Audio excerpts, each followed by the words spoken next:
Oh. Mmm.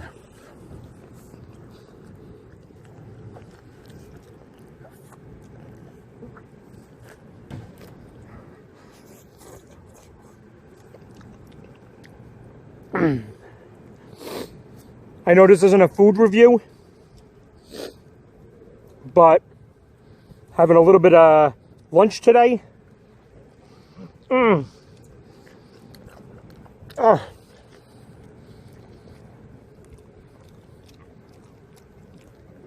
Let me tell you, I went to Rosario's Trattoria in Midland Park. Let me put this away real quick. I was in the mood. I had a hankering for an eggplant parm hero. Been to Rosario's once, and it was great. I had the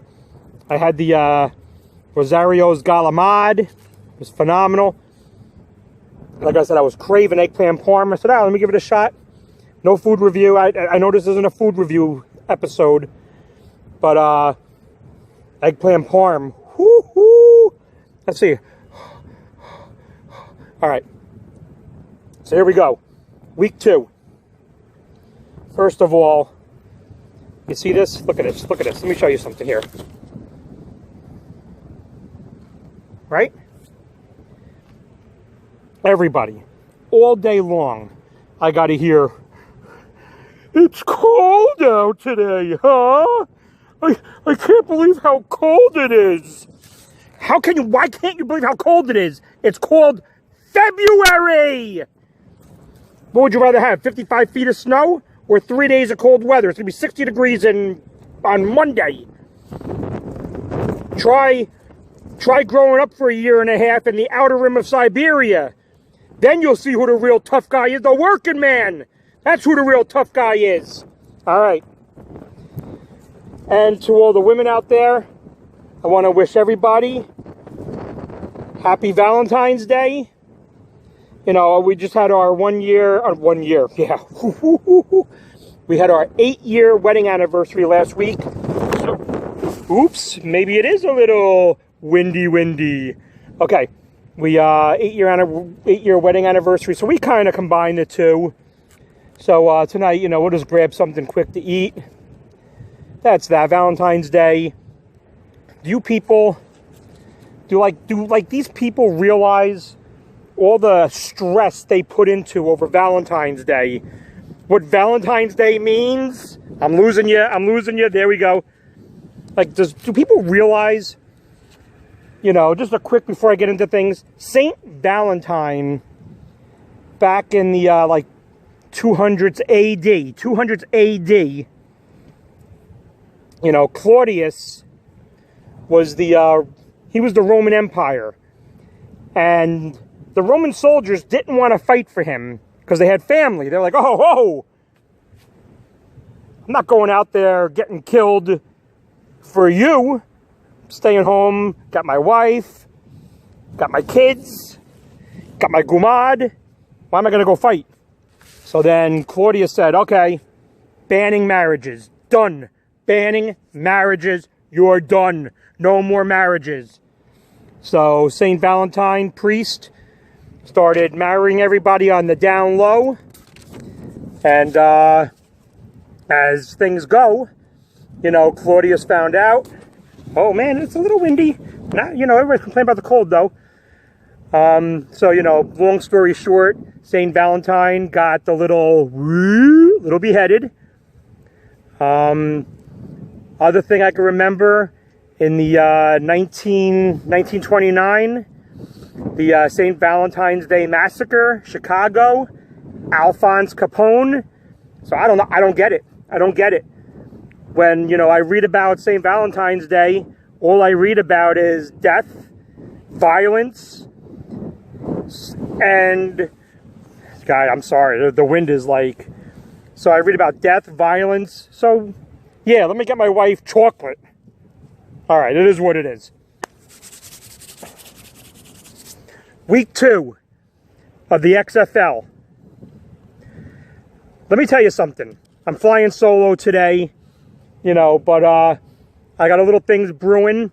But week 2 for the XFL, let me tell you, I watched all 4 games last week. I watched all 4, with the exception of game 1, the Defenders game versus the Seattle Dragons, with Jim Zorn at the helm of the Dragons. Didn't turn out too good for good old Jim. But I watched all the rest because we went to the movies. What the hell did we saw? Birds of Prey. Stay away from it. We saw Birds of Prey, and I watched the rest of the games. So that was that. Let me tell you, I liked it. I liked it so far. I liked what I saw with the XFL. You didn't have that nonsense that you had in 2001 when they first started. Remember the stupidity of, just like the things like, and I'm going to give you a name. Let's see if you know it. And I'm going to put the picture up. Rod Smart. Rod Smart. Remember Rod Smart? You got to remember Rod Smart. Going to give you a hint. Terod Deshaun Smart. Wait, think about it. Who is he? Who is he? Picture's up. That's right. That's who that is. You didn't have any of that going on. You didn't have none of that going on whatsoever. They said there was 3.9 million viewers average for the XFL last week. Last year, NBA playoffs drew 3.1 million. So they beat that out, and I'm not a big basketball fan. So, I mean, to me, it's not that hard to beat NBA basketball. I went to one game. I went to one NBA game. Thank God, I got the tickets for free because I couldn't take it. I couldn't take it watching you run on the court, shoot, score. Run down the court, shoot, score. Run down the court, shoot, score. Run down the court. Listen, I only got to go to the last 5 minutes of the game to see what the outcome is. I mean, bad, brutal. But people love it, so, I mean, I'm not putting it, to each their own. So, that's that. I kind of I liked the kickoff thing. The kickoff thing was pretty cool. I liked the way that when they were reviewing the plays, that was cool. You got to see the guy doing, watching the replays, talking you through it. So instead of, going to commercials and waiting to see what the call was, you see the guy reading through it, talking through what's going on. I dug that. I dug it. I didn't understand being able to hear the coach calling the plays to the players. I mean, it must be a way that the other team, I don't know. But everybody in the world knows what the plays are. And, I mean, there was some rocky points. You got like the coach, I think it was the quarterback on the, not the Dragons, might have been on the who the heck was it? Maybe it was on the Dragons, always fighting with the head coach. Where every call the coach was calling, the kid was fighting with the guy. So that kid's career is going to be short-lived. The receivers, there was balls thrown right to them, hit them in the chest, dropped out. So that was another little rough thing. I mean, it was a little rough. You see some of these guys, I would say maybe they're slightly out of shape. They might want to hit Planet Fitness for a couple more minutes. But all in all, I liked it. I really, really did. I was surprised. At everything. For our weekly picks, Brooklyn Godfather ran away with it. He went 3-1. Everybody else, myself, Coach Stiegel, and Devastator, a.k.a. PB3, we all went 2-2. So this is a big week. So here's what I got. This week, we got the New York, even though they play in Jersey, New York Guardians at the DC Defenders.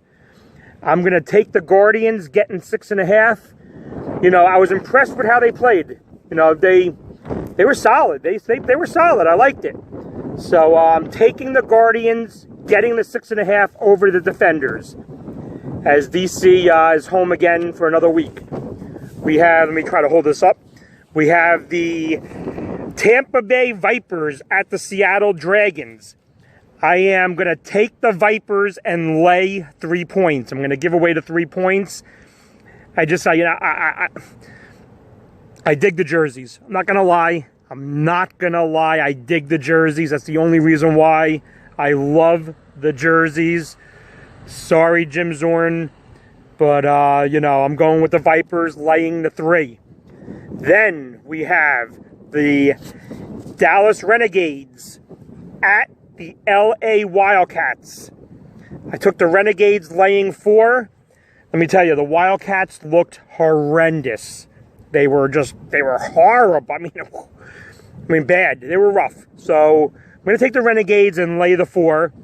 And then the final game, team that shocked me. They were ranked, everybody, the reviews, all the experts, all the experts of the XFL. How can you be an expert of the XFL before the season even started? They had the St. Louis Battlehawks to be like garbage. So we have the St. Louis Battlehawks at the Houston Roughnecks. You know what? I am taking the Battlehawks, and I'm getting 8 points, and I think they might even win outright, but I'm going to take the 8 points. So with my, which I love it, the tradition now that I'm going to do, my Al Dukes from the Fan, my $5 4-game parlay. I got the Guardians getting 6.5, Vipers laying 3, Renegades laying 4, and the Battlehawks getting 8, baby. And with that little $5 investment, once I win all 4 games, I won myself a cool 66.54. You see my breath? Yeah, it's chilly. But it's not like...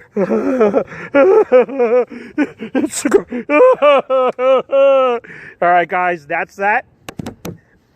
Enjoy your day. Enjoy your weekend. President's Day is up too. Everybody has some people have a little long weekend. So, yeah, you like that, baby? You want more of that? You want more